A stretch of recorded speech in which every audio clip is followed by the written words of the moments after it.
Hi friends, कसे आहात सगळे? मी हे जयश्री आणि महा एक्झाम्सच्या यूट्यूब चॅनलवर तुमचं पुन्हा एकदा खूप खूप मनापासून स्वागत. तर फ्रेंड्स, आज आपण 2 नोव्हेंबर आणि 3 नोव्हेंबरच्या काही चालू घडामोडी पाहणार आहोत. त्याआधी जर चॅनलवर नवीन असेल आणि चॅनल सबस्क्राईब केलं नसेल तर महा एक्झाम्सच्या यूट्यूब चॅनलला नक्की सबस्क्राईब करा. चला तर मग आपल्या आजच्या विषयाकडे. तर प्रथम आपण 2 ऑक्टोबरच्या चालू घडामोडी पाहूयात. तर पार्श्वगायक सोनू निगम यांना 2025चा राष्ट्रीय लता मंगेशकर पुरस्काराने सन्मानित करण्यात आले आहे. हा पुरस्कार मध्य प्रदेशचे मुख्यमंत्री मोहन यादव यांनी इंदोर येथे प्रदान केला.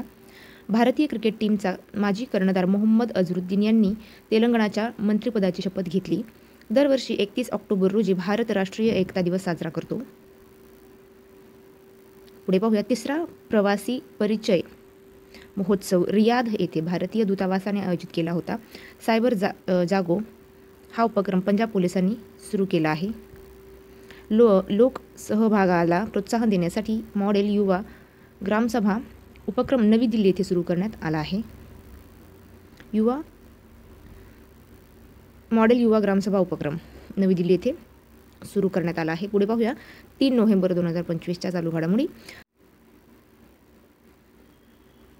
पुढे पाहूया.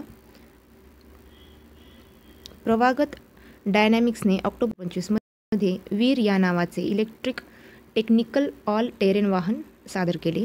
साहित्य अकादमीने लिथुआनियन लेखन जारोस्लाव मेलनिकास यांना द लास्ट डे या कादंबरीचे हिंदी भाषांतर अंतिम दिन या नावाने नवी दिल्ली येथे प्रकाशित केले आहे.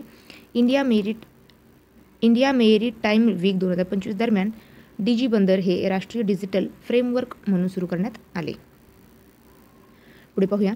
रशियाने जगातील सर्वात धोकादायक सागरी अण्वस्त्र प्रणालींपैकी एक पोसायडॉन न्यूक्लिअर ड्रोनची यशस्वी चाचणी केली आहे. पंचायत राज मंत्रालयाने शिक्षण मंत्रालय व आदिवासी कार्य मंत्रालयासोबत मिळून मॉडेल युवा ग्रामसभा नवी दिल्ली येथे सुरू केले. पुढे पाहूया. इंदी लाईम या लिंबाच्या जागतिक भौगोलिक टॅग म्हणजे GI भौगोलिक संकेत टॅग मिळाला असून याची लागवड प्रामुख्याने कर्नाटकातील विजयपूर जिल्ह्यात होते. तर लिंबाच्या जातीचे नाव आहे इंदी लाईम.